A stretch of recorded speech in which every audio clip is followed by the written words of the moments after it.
Live. खुशबू बनकर आपके पास बिखर जाऊंगा, धड़कन बनकर सीने में उतर जाऊंगा। खुशबू बनकर आपके पास बिखर जाऊंगा, धड़कन बनकर सीने में उतर जाऊंगा। अजी जरा महसूस करने की कोशिश तो कीजिए, दूर होते हुए भी करीब नजर आऊंगा। जो आया मैं करीब तो दूर नहीं कर पाओगे, चाहकर फिर तुम मुझे भुला नहीं पाओगे। मुझे भुलाने पर मेरी चाहत तुम्हें बड़ा सताएगी, पहले हंसाएगी, गुदगुदाएगी और फिर बड़ा रुलाएगी। फिर तुम्हें ऐसे रोते हुए मैं देख नहीं पाऊंगा, फिर तुम्हें ऐसे रोते हुए मैं देख नहीं पाऊंगा। कसम हमारी दोस्ती की, स्वर्ग में भी रहा तो लौट आऊंगा। नमस्कार, गुड इवनिंग, सत श्री अकाल, आदाब। स्वागत है सभी का एकाग्रता सीए के यूट्यूब चैनल में। मेरे सभी रसगुल्लो, नादान परिंदों, फटाफट आ जाओ, ज्वाइन कर लो। मैं आ गया हूं यहां पर लाइव आप लोगों के सामने, आप लोगों के लिए, आप लोगों के यूट्यूब चैनल एकाग्रता सीए पे। अमन शक्या, ओहो नया नाम दिख रहा है, मनीष सोलंकी, साक्षी जादव, अशोक सोलंकी, अरे मनीष अशोक भाई भाई हो गया। प्रिंस जायसवाल, मेरा भाई कह रहा 10 मिनट से इंतजार कर रहा हूं। ओ मेरा बाबू। Pranav Jain, good evening. Namasvi Patel, good evening. क्या बात है, बहुत बढ़िया, फटाफट आ जाओ। क्रिश मेरे भाई हिबारे, आ जाओ फटाफट, ज्वाइन कर लो। शुरू करते हैं आज का हमारा सेशन, लेट्स गेट स्टार्टेड। सो नमस्कार, गुड इवनिंग, सत श्री अकाल, आदाब। मेरा नाम है CS Anshul Agarwal. I am a chartered accountant, company secretary by profession. मैं एकाग्रता सीए का फाउंडर हूं, डायरेक्टर हूं, और आप लोगों के सामने अपनी पूरी टीम के साथ लेकर आया हूं सफलता बैच फॉर सीए फाउंडेशन। एक ऐसी बैच जहां पर पूरा सिलेबस मैं करवा रहा हूं एब्सोल्युटली फ्री ऑफ कॉस्ट, एक स्ट्रक्चर्ड तरीके से, सिर्फ और सिर्फ इसे यूट्यूब चैनल पे। मैं अपनी लाइफ में ये 3 मंत्रास में बिलीव करता हूं, that is patience, trust and self reliance. दोस्तों मेरा टाइम टेबल नोट कीजिएगा। सफलता बैच में मैं मंडे से फ्राइडे आपको इसी चैनल पे मिलता हूं शाम को 6 बजे। These topics are already completed. We have completed basics of accounts, bank reconciliation, rectification of error, bills of exchange, depreciation, inventory valuation, accounting of not for profit organization. आज हम लोग यहाँ पे शुरू करने जा रहे हैं हमारा अगला टॉपिक, जिसका नाम है सिंगल एंट्री सिस्टम या preparation of accounts from incomplete records. और इसके बाद हम लोग देखने वाले हैं फाइनल अकाउंट्स। रही बात कंपनी अकाउंट्स और पार्टनरशिप अकाउंट्स, तो वो मैं वन शॉट रिविजन में कवर करने वाला हूँ। अगर आप लोग सितंबर 25 या जैन 26 की तैयारी कर रहे हैं तो हमारी ये बैच एनरोल करें जो 1 अप्रैल से स्टार्ट हुई है। इसमें आप कॉम्बो या सब्जेक्ट वाइज एडमिशन ले सकते हैं। एडमिशंस लेने के लिए संपर्क करें 9754455663 पे, है ना। Hi Archita, good evening. Good evening Raviraj, good evening Aadi Topwal, good evening Sakshi Shah, good evening all of you. सभी जने अपना अटेंडेंस मार्क करो, वीडियो को लाइक करो एक बार। नाउ इंडिया की पहली वर्चुअल लाइब्रेरी। सर आपने जो चैप्टर्स बताए हैं वो चैप्टर्स की लिंक कहां मिलेगी, कैसे मिलेगी, किस तरीके? Never fear when task is here. Simply QR code को स्कैन करो और आगे बढ़ो। क्यूआर कोड को स्कैन करके आप मेरे सारे लिंक्स एक्सेस कर सकते हैं, ठीक है। चलो सभी जने अपने रजिस्टर्स में आएंगे और एक एक कर शुरू करेंगे हमारा आज का सेशन। नया topic on single entry system. Quickly come to your registers, quickly come to your registers. Thank you so much Archita. सभी जने अपने रजिस्टर्स में आ जाए क्विकली, बहुत बढ़िया। वैसे मैंने आप लोगों को आज एक टारगेट दिया था, वो टारगेट पूरा नहीं हुआ है। Good evening Ritika, Ritika Kachchar, okay, अलग नाम है, पहली बार सुना है। चलिए बहुत अच्छी बात है। अब फोकस करते हैं टारगेट पे, ठीक है। अपने रजिस्टर्स में आप आएंगे और सभी जने यहां पर आकर हेडिंग लिखेंगे।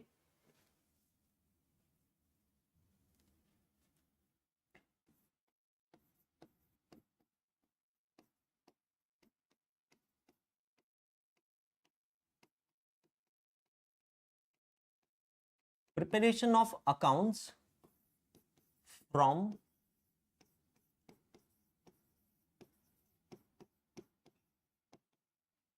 incomplete records या फिर single entry system. Preparation of accounts from incomplete records या फिर सिंगल एंट्री सिस्टम। अब आखिर ये चैप्टर क्यों है, इसका पहले थोड़ा सा एक लॉजिक समझते हैं। Why are we studying this topic? For 2 reasons. Number 1,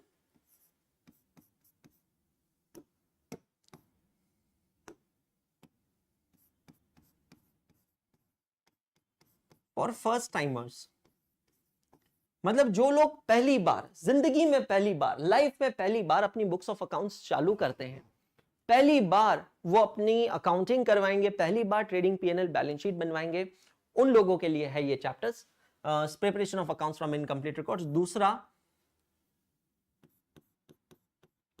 जब आपके अकाउंटिंग रिकॉर्ड्स जो हैं या तो वो मैन्युपुलेटेड होते हैं या फिर वो डिस्ट्रॉयड होते हैं, मतलब कुल मिलाकर मैं कहना यह चाहता हूं कि जब आपके अकाउंटिंग रिकॉर्ड्स जो हैं वो इनकम्प्लीट होते हैं, तब ये चैप्टर पिक्चर में आता है, preparation of accounts from incomplete records.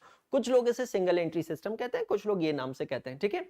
अब इसको समझना है तो आज का लेक्चर बहुत इंपॉर्टेंट है, क्योंकि आज के लेक्चर में मैं किसी क्वेश्चन से ज्यादा ना बेसिक्स कवर करने वाला हूं। ये बेसिक्स को समझना बहुत जरूरी है। बेसिक्स मतलब क्या, तो हम यहां पर एक एक करके कुछ कंसेप्ट सीखेंगे, ठीक है, आज के लेक्चर में। प्लीज सभी जने मेरे साथ फोकस कीजिए और लिखते चलिएगा। सबसे पहली चीज जो आज की क्लास में हम लोग अभी देखने वाले हैं, the first thing that is the concept of accounting equation, or I should also say we are going to see the concept of balance sheet, जिससे अकाउंटिंग इक्वेशन बनता है, और इसी को हम लोग यहां पे एक और नाम से जानते हैं, उसे हम कहते हैं स्टेटमेंट ऑफ अफेयर्स, ठीक है। सबसे पहले ये कंसेप्ट देखेंगे। सबसे पहले चीज मैं आपको प्रॉमिस कर रहा हूं कि ये चैप्टर अगर किसी ने नहीं किया है तो मैं आसान बना दूंगा आपके लिए, लेकिन अभी बता रहा हूं चैप्टर के क्वेश्चंस थोड़े लेंदी होते हैं और उसको सॉल्व करने के लिए प्रैक्टिस और पेशेंस दोनों की जरूरत होती है ना, तो ये दोनों पीपी अपने पास रखना है, ठीक है। चलो एक एक करके शुरू करते हैं। सबसे पहले हम लोग जो हमारी ट्रेडिशनल बैलेंस शीट बनाते हैं, जो कुछ इस तरीके से बनती है, ठीक है। ये जो टी फॉर्मेट बैलेंस शीट बनती है हमारी दोस्तों, ये टी फॉर्मेट बैलेंस शीट के राइट साइड में हम लोग रिकॉर्ड करते हैं हमारी सारी एसेट्स को। ए stands for assets. Hi Sonu, good evening. Assets में फिक्स्ड एसेट्स भी आ गई, एसेट्स में करंट एसेट्स भी आ गई। फिक्स्ड एसेट्स मतलब which are intended to be held for a period of more than 12 months. Current assets means those which are intended to be held for a period of less than 12 months, ठीक है। फिर यहां पर हम लोग लिखते हैं लाइबिलिटीज, एसेट्स के साथ साथ लाइबिलिटीज। जब मैं एल स्टैंड्स फॉर लाइबिलिटीज कहता हूं तो लाइबिलिटी का मतलब होता है आउटसाइडर लाइबिलिटी।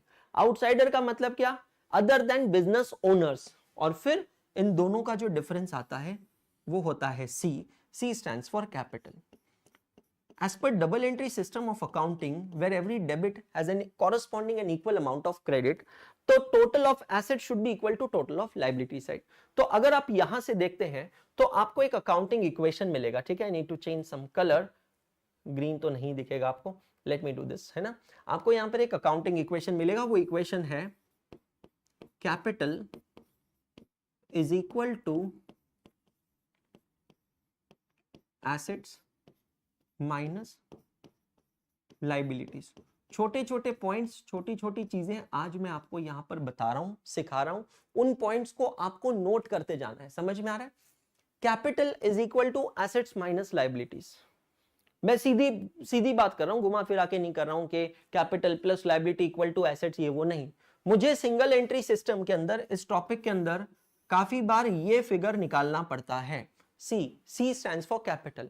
और मैं ये कैपिटल की फिगर कैसे निकालूंगा, जब मैं लूंगा एसेट्स माइनस लाइबिलिटीज। अब बात यहां पर बहुत सिंपल है।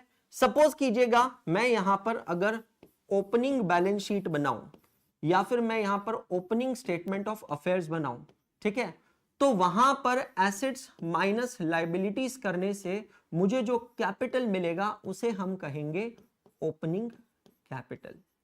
क्या कहेंगे बेटा जी, ओपनिंग कैपिटल।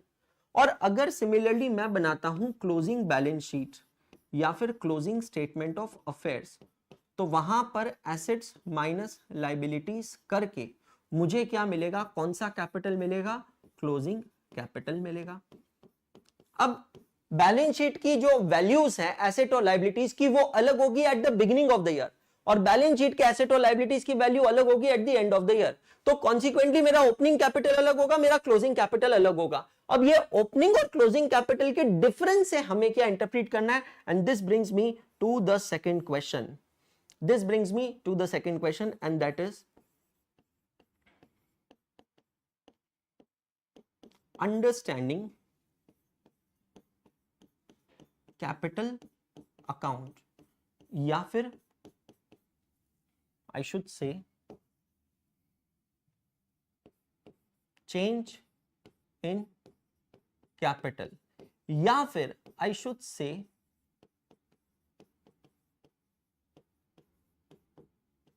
स्टेटमेंट ऑफ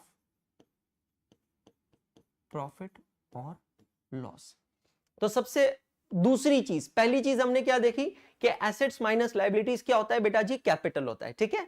अब अगर मैं opening assets minus opening liabilities करूंगा तो मुझे मिलेगा opening capital, closing assets minus closing liabilities से मुझे क्या मिलेगा, क्लोजिंग कैपिटल। ये क्लियर हो गया बेटा जी सबको, है ना। अब समझना, अब ये जो कैपिटल्स है इन दोनों के डिफरेंस से हमें क्या पता चलता है, तो ये मेरे को लेकर आता है दूसरे कंसेप्ट पे। दूसरे कंसेप्ट का नाम है understanding capital account, change in capital और स्टेटमेंट ऑफ प्रॉफिट और लॉस, ठीक है। यहां पर हम लोग आकर क्या करने वाले हैं, हम लोग बनाएंगे एक टी फॉर्मेट का लेजर अकाउंट। हार्डली 4 से 5 लाइंस का, ठीक है। लाइन सीधी है नहीं, टेढ़ी है, लाइन बिल्कुल सीधी होनी चाहिए, थोड़ी सी टेढ़ी है बट पहले से सीधी है। ये टी फॉर्मेट का जो अकाउंट है, ये अकाउंट का टाइटल क्या है, ये है मेरा कैपिटल अकाउंट। अब अगर सोल प्रोप्राइटरशिप है तो प्रोप्राइटर्स कैपिटल समझ लो, अगर पार्टनरशिप है तो पार्टनर्स कैपिटल समझ लो, बट ये है मेरा कैपिटल अकाउंट। कैपिटल अकाउंट का नेचर क्या होता है, सबसे पहली चीज समझना, इसका नेचर होता है पर्सनल अकाउंट। क्या नेचर होता है, पर्सनल अकाउंट। और पर्सनल अकाउंट का रूल क्या होता है, debit the receiver credit the giver. Rule समझना, debit the receiver credit the giver. तो अगर हमारे बिजनेस का ओनर रिसीवर होगा, मतलब वो बिजनेस से कुछ ले रहा है तो डेबिट होगा, अगर वो बिजनेस को कुछ दे रहा है तो क्रेडिट होगा। अब समझना, कैपिटल अकाउंट में नॉर्मली क्या क्या ट्रांजैक्शंस आते हैं। सबसे पहले आता है बाय बैलेंस ब्रॉट डाउन, इसे कहा जाता है ओपनिंग कैपिटल। चेक करिएगा सभी जने, बाय बैलेंस ब्रॉट डाउन क्या कहा जाता है बेटा जी, ये this is known as opening capital. The amount of capital at the beginning of the year is known as opening capital by balance brought down. अब अगर प्रोप्राइटर ने करंट ईयर में कुछ एडिशनल कैश और बैंक इंट्रोड्यूस किया है तो यहां क्रेडिट में आएगा बाय कैश और बैंक अकाउंट। आपकी अंडरस्टैंडिंग के लिए इसको हम क्या कहते हैं, एडिशनल कैपिटल। सिर्फ हम परसीव करने की कोशिश कर रहे हैं, इमेजिन करने की कोशिश कर रहे हैं, विजुअलाइज कर रहे हैं कि कैपिटल में क्या क्या मूवमेंट्स हो सकती है ना। ओपनिंग कैपिटल था, कुछ एडिशनल कैपिटल लेके आया, हो सकता है कैपिटल में से कुछ विड्रॉ किया हो, उसे हम कहते हैं ड्रॉइंग्स। तो जब भी प्रोप्राइटर रिसीवर है तो हम लोग करेंगे डेबिट, जब भी प्रोप्राइटर गिवर है हम करेंगे क्रेडिट। समझ में आ रहा है, बिजनेस का ओनर अगर कुछ ले रहा है बिजनेस से तो डेबिट द रिसीवर, डेबिट करेंगे। बिजनेस का ओनर अगर कुछ दे रहा है तो क्रेडिट करेंगे। तो आपके पास में यहां पर balance brought down opening balance है, एडिशनल कैपिटल इंट्रोड्यूस्ड है। अगर आपने ड्रॉइंग्स किया है ड्यूरिंग द ईयर वो आप यहां पर डेबिट करेंगे। फिर अगर आपको करंट ईयर में प्रॉफिट हुआ है तो वो यहां पर आएगा, ये क्या है, this is current year profit. समझ में आ रहा है, बाय पीएनएल अकाउंट। ये करंट ईयर का प्रॉफिट है। ये कौन सा प्रॉफिट है करंट ईयर का, this is net profit brought down. समझ में आ रहा है, net profit brought down. Current year में जो भी आपने प्रॉफिट कमाया है, अगर करंट ईयर में लॉस हुआ है तो वो डेबिट होगा to PNL account. Current year net loss brought down, check करिएगा, current year net loss brought down.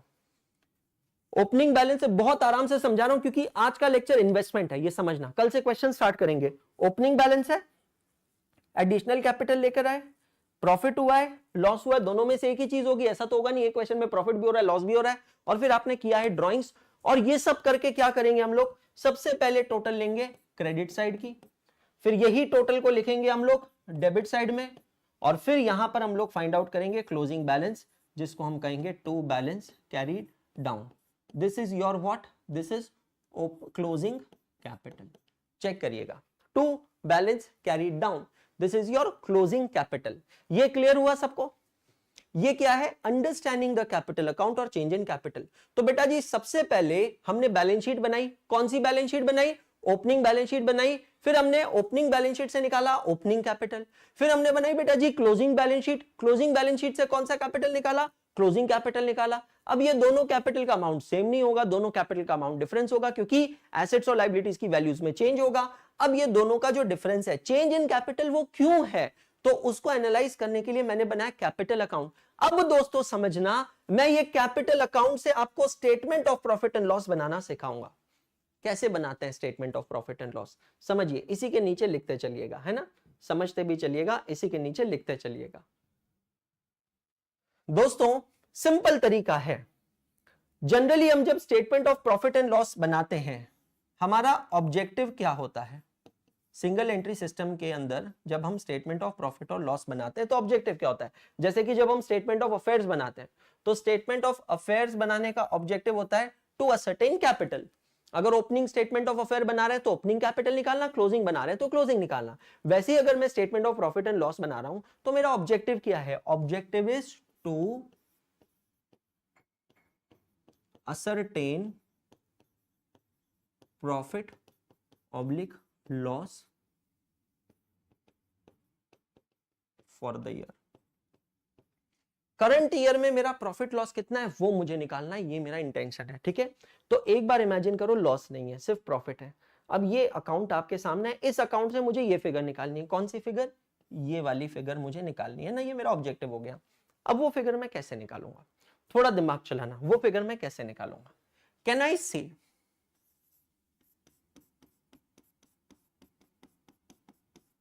My statement of profit oblique loss? Can I say I will start with closing capital? कहां से start करूंगा बेटा जी? मैं closing capital से।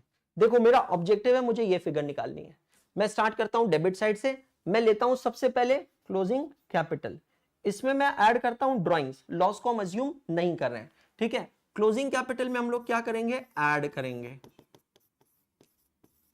क्या add करेंगे? Drawings. Clear हो गया?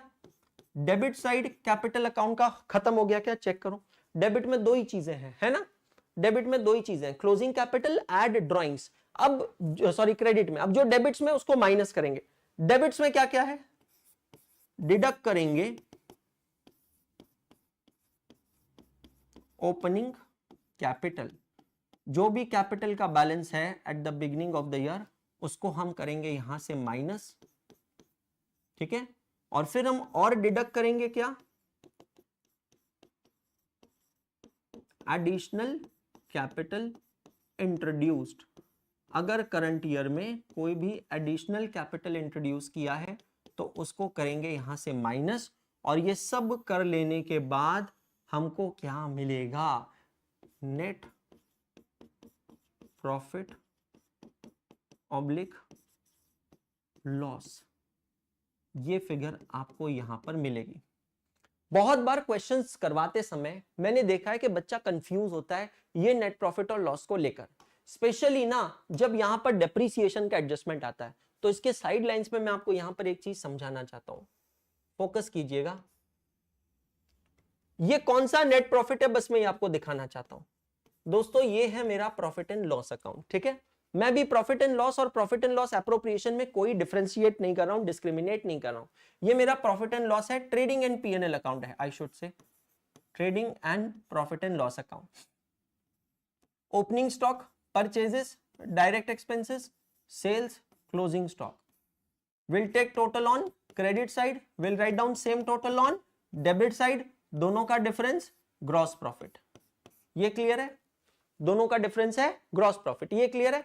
ये ग्रॉस प्रॉफिट जो है it is carried down, now it is brought down to PNL account. यहां पर हम क्रेडिट में आके लिखते हैं सारी हमारी इनडायरेक्ट इनकम्स। क्लियर हो गया? डेबिट में लिखते हैं हम सारे इनडायरेक्ट एक्सपेंसेस, सैलरीज आ गया, इलेक्ट्रिसिटी आ गया, ट्रैवलिंग आ गया, इंटरनेट आ गया, एम्प्लॉइज के और कोई खर्चे हैं, रेंट आ गया, वो सारे खर्चे आ गए। और ये सारे खर्चे आ जाने, इसमें इवन डेप्रिसिएशन भी आ गया, ठीक है। ये सारे खर्चे आ जाने के बाद हम लोग पीएनएल अकाउंट के क्रेडिट की टोटल लेते हैं दोस्त, उसी टोटल को लिखते हैं डेबिट साइड में, और फिर डेबिट साइड में जो बैलेंसिंग फिगर मिलती है वो बैलेंसिंग फिगर कौन सी होती है, वो होती है नेट प्रॉफिट। मैं ये नेट प्रॉफिट को बात कर रहा हूं, समझ में आ रहा है, इस नेट प्रॉफिट की मैं बात कर रहा हूं। ये मैं इतना क्लियरली, देखो आज का जो लेक्चर है ना, ये बहुत अलग तरीके से डिजाइन किया गया, समझना, बहुत अलग तरीके से। नॉर्मली क्या है, सिंगल एंट्री का पहला लेक्चर है, आए आईसीआई मॉड्यूल के इलस्ट्रेशंस लिए खल्लास, ऐसा नहीं है।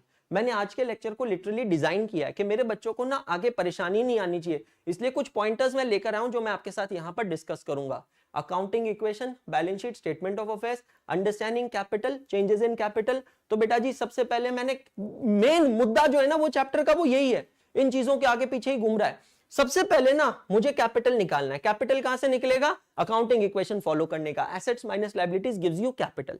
अब ये कैपिटल में ओपनिंग अलग क्लोजिंग अलग, ओपनिंग क्लोजिंग कैपिटल को कंपेयर करते हो ना तो उससे क्या मिलता है हमें, what is the objective to prepare statement of profit and loss to ascertain profit और लॉस। कुछ बच्चों को ये स्टेटमेंट समझ में नहीं आता है, झेपता नहीं है, चिंता नहीं करने का, when I am here never fear when ताश इज हियर। अगर ये नहीं समझ में आता अकाउंट समझ लो बेटा जी, अगर अकाउंट समझ में आता अकाउंट के फॉर्मेट में कर लो, और अकाउंट के फॉर्मेट से ये इजीली बन जाता है। कुछ बच्चे ये नहीं समझ पाते कि ये नेट प्रॉफिट कौन सा है, क्योंकि जब एग्जामिनेशन में क्वेश्चन में डिप्रिसिएशन का एडजस्टमेंट आता है और मैं statement of profit and loss बनाता हूं तो बच्चा पता है क्या कहता है कि सर इसमें डिप्रिसिएशन क्यों नहीं ऐड किया। अब मैं इसको कैसे समझाऊं, मैं इसको कैसे समझाऊं कि मुन्ना डिप्रिसिएशन पीएनएल में जाता है, ये पीएनएल अकाउंट नहीं है, ये statement of profit and loss है। ये समझने की कोशिश करना।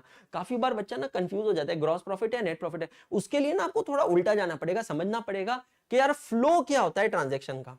पूरा ट्रांजैक्शन आता कहां से, ट्रांजैक्शन आता है इस तरीके से भाई, पूरा ट्रेडिंग पीएनएल बनता है, ये जो नेट प्रॉफिट निकलता है ना, this net profit is then taken to which account, capital account. Capital account हमने कहां बनाया, ये देख बेटा यहां बनाया, profit and loss, current year profit, net profit brought down.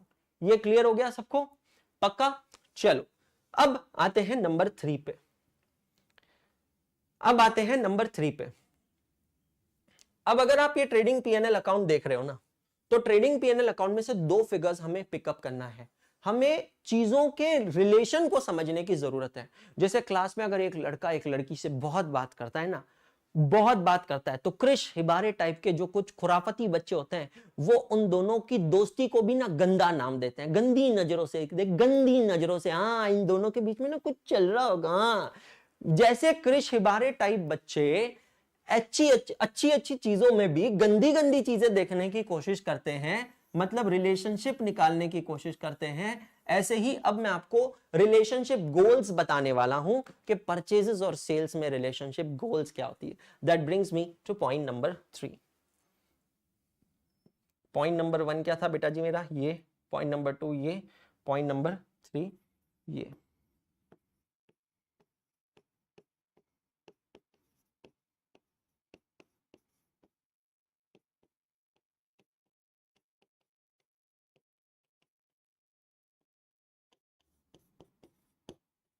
Understanding related accounts and it's transactions, ठीक है। ये वाले सेगमेंट में आपने क्या करना है, 2 लेजर अकाउंट्स बनाने हैं आसपास में 6 से 7 लाइंस के लिए। लाइन टेढ़ी हो कोई बात नहीं, मैं सीधी लाइन बना लूंगा। हाँ ये कुछ ज्यादा ही टेढ़ी है, दूर से देखा तो लाइन टेढ़ी लग रही थी, नजदीक से आगे देखा तो लाइन सीधी लग रही थी, ठीक है। ऐसे 2 लेजर अकाउंट्स आसपास में बना रहे हैं, ठीक है। अब ये 2 लेजर अकाउंट्स कौन कौन से हैं समझते हैं। ये है हमारा डेटर्स अकाउंट जिसका नेचर है पर्सनल अकाउंट, और ये है हमारा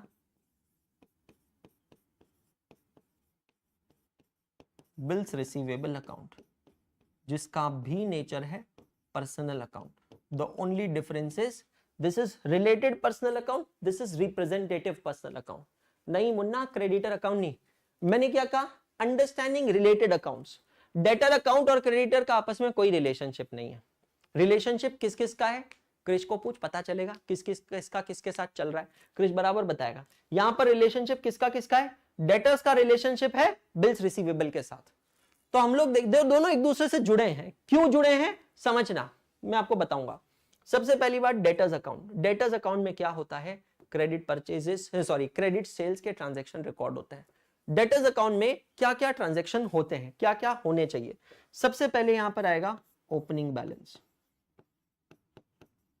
टू बैलेंस ब्रॉट डाउन, ये हो गए आपके ओपनिंग डेटर्स। बस पूरा कंसंट्रेशन चाहिए, अगर अभी लिखने से कंसंट्रेशन ब्रेक होता है तो बाद में देखना, अभी सिर्फ मुझे सबका पिन ड्रॉप साइलेंस और कंप्लीट अटेंशन चाहिए, ठीक है। डेटर्स अकाउंट ओपनिंग बैलेंस होता है। आपने क्रेडिट सेल किए होंगे, क्रेडिट सेल करते हैं, जर्नल एंट्री बनाओ अपने दिमाग में, basics of accounting. Credit sale करते हो तो जर्नल एंट्री क्या होती है, debtors account debit to sales account credit. तो डेटर्स अकाउंट के डेबिट में आएगा to sales account. Credit sale की जर्नल एंट्री होती है debtors account debit to sales account credit. अब अगर आपने उधारी पे गुड्स बेचे हैं तो बिके हुए गुड्स वापस भी तो आ सकते हैं। जब बिके हुए गुड्स वापस आते हैं, मतलब सेल्स रिटर्न होता है, तो उसकी जर्नल एंट्री बोलो क्या होती है, sales return account debit to debtors account credit. तो बाय सेल्स रिटर्न अकाउंट, ये भी क्लियर हो गया। Sales return account debit to debtors account credit, बहुत बढ़िया। उधारी पे गुड्स बेचा है तो पैसा भी आएगा, पैसा आएगा तो कैश और bank account debit to debtors account credit. अब समझना, ये पैसा सिर्फ कैश और बैंक से नहीं आएगा, एक सेकेंड, आपके डेटर्स आपको बिल्स ऑफ एक्सचेंज भी दे सकते हैं। तो यहां पर ट्रांजैक्शन होगा, a new bill is drawn on the debtors. तो मेरे बिल्स रिसीवेबल अकाउंट में देखो अब क्या आएगा, सबसे पहले तो आएगा opening balance, to balance brought down, तो ये हो गए मेरे ओपनिंग बिल्स रिसीवेबल।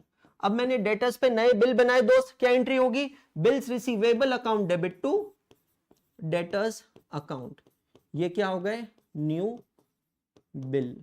आ रहा है सबको समझ में, नया बिल जो मैंने डेटर्स पे ड्रॉ किया है, bills receivable account debit to debtors account.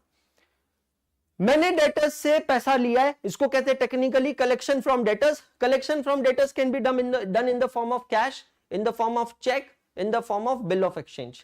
इसके बाद मैंने डेटर्स को कुछ डिस्काउंट दिया होगा, या फिर मेरे डेटर्स बैड डेट हुए होंगे तो बाय डिस्काउंट या बाय बैड डेट्स। ये भी क्लियर है।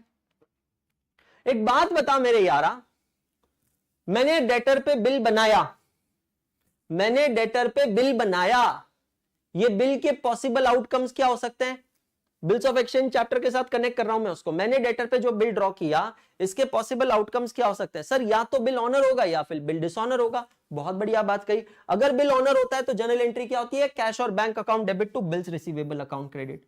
तो बाय कैश ऑब्लिक बैंक, ये कब होगा, जब बिल्स रिसीवेबल ऑनर होगा। समझ में आ रहा है। Whenever a bill of exchange gets honored, आप एंट्री पास करते हैं दोस्तों, कैश और bank account debit to bills receivable account credit. Correct.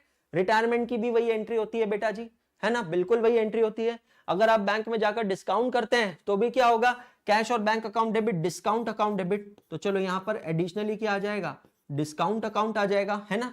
This is in case of bills receivable discounted. चलो अगर बिल डिसऑनर हुआ तो जर्नल एंट्री क्या होगी ये बताओ। मैंने डेटर पे एक बिल ड्रॉ किया था, ठीक है, ये दिख रहा है। अगर ये बिल डिसऑनर हुआ तो जर्नल एंट्री क्या होगी ये बताओ।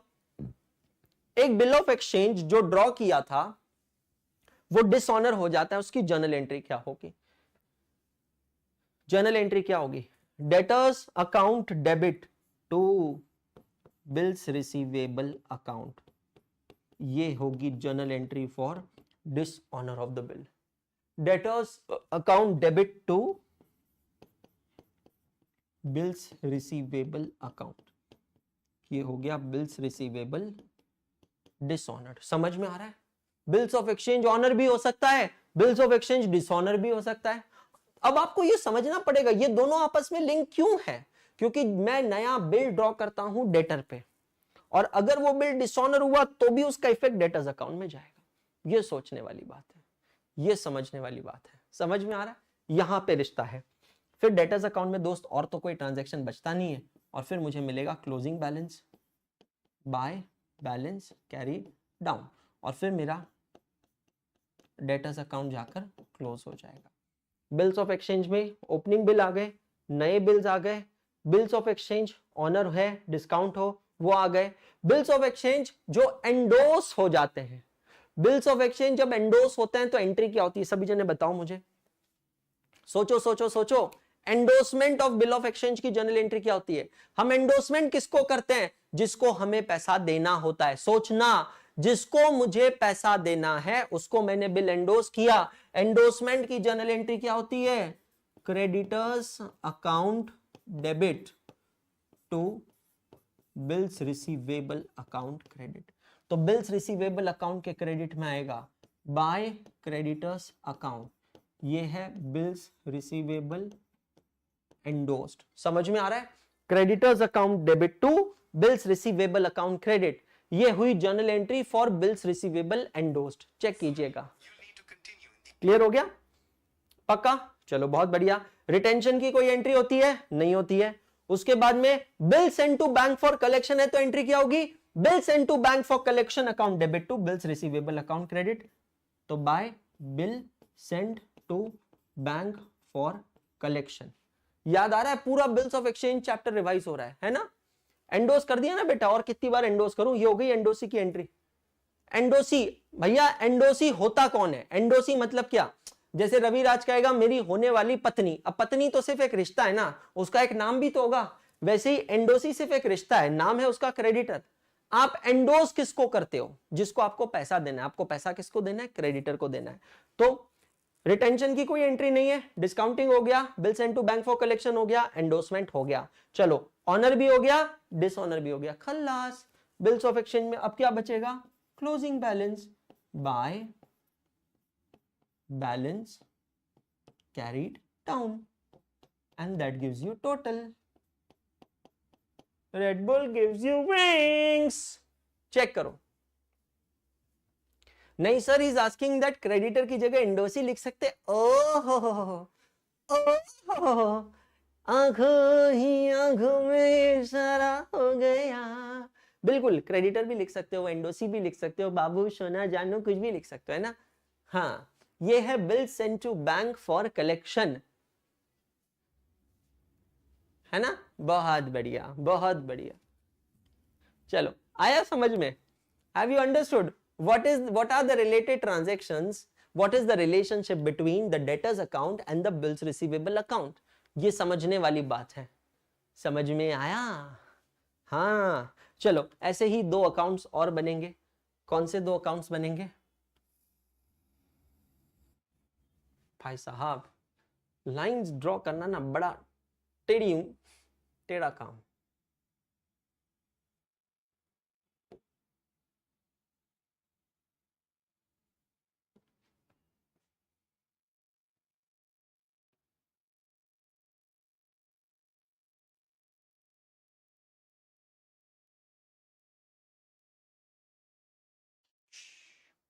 कोई बात नहीं। ये दो अकाउंट्स हमारे कौन से अकाउंट्स हैं? Creditors account. क्रेडिटर्स अकाउंट का नेचर क्या हुआ बेटा जी? Personal account. उसके बाद में bills payable account.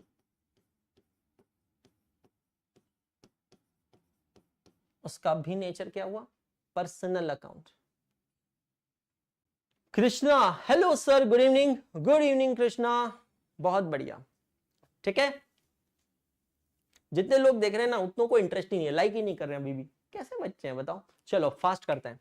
Creditors account में क्या होगा? सबसे पहले opening balance by balance brought down, opening creditors.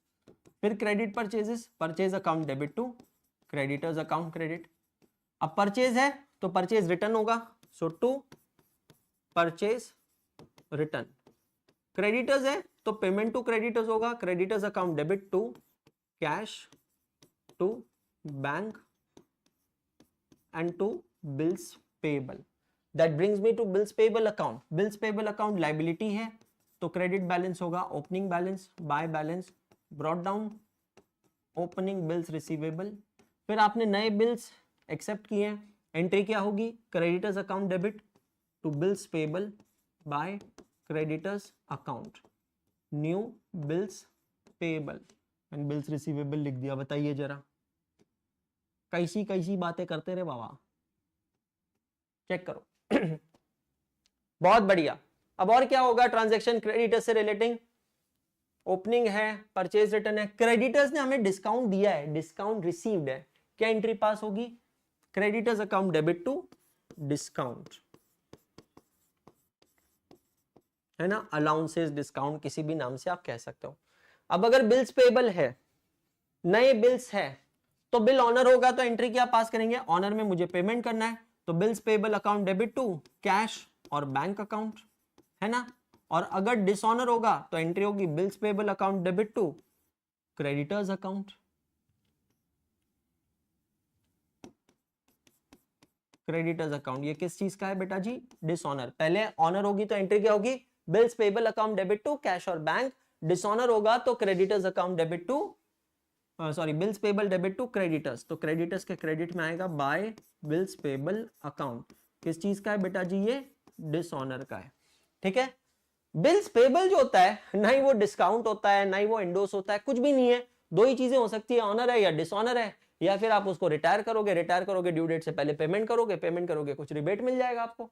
तो bills payable account debit to cash और बैंक अकाउंट टू रिबेट आ सकता है या डिस्काउंट रिसीव्ड आ सकता है ना, दैट कैन कम। अब दैट्स ऑल। अब इसका क्लोजिंग बैलेंस मिल जाएगा टू बैलेंस कैरीड डाउन, ये अकाउंट हमारा क्लोज हो जाएगा, यहां पर इसकी टोटल टैली हो जाएगी। सिमिलरली क्रेडिटर्स अकाउंट जो कि पर्सनल अकाउंट है ना, क्रेडिटर अकाउंट जो कि पर्सनल अकाउंट है, यहां पर हम लोग क्या करेंगे? हो गए सर सारे ट्रांजैक्शन हो गए, ओपनिंग है, परचेजेस हैं, बिल्स पेबल डिसऑनर है, परचेज रिटर्न है, पेमेंट टू क्रेडिटर्स है, डिस्काउंट दिया हुआ कुछ है, वो सब कुछ हो गया। अब हमें मिलेंगे यहां पर to balance carried down closing creditors, और यहां पर भी डेबिट और क्रेडिट की टोटल आपस में मैच हो जाएगी। चेक करिएगा सभी जने, ये सबको क्लियर हो गया? ओके साक्षी, हाय साक्षी। भाई ये आज का लेक्चर किसी ने भी देख लिया ना, मैं सच बता रहा हूं, आपका सिंगल एंट्री सिस्टम बिल्कुल हलवा हो जाएगा, आगे का पूरा प्रोसेस बिल्कुल आसान हो जाएगा अगर आज का लेक्चर आपने अच्छे से देख लिया तो। मतलब ट्रस्ट मी, ये रिवीजन है, आप चाहे ना तो आज के लेक्चर के बेसिस पे कुछ क्वेश्चंस प्रैक्टिस करके देख लेना, आपको समझ में आ जाएगा, ठीक है। Understanding related accounts and transaction 3 number मैंने कर लिया है। 4 नंबर और आखिरी चीज जो अब मुझे आज के लेक्चर में आपको करवानी है वो है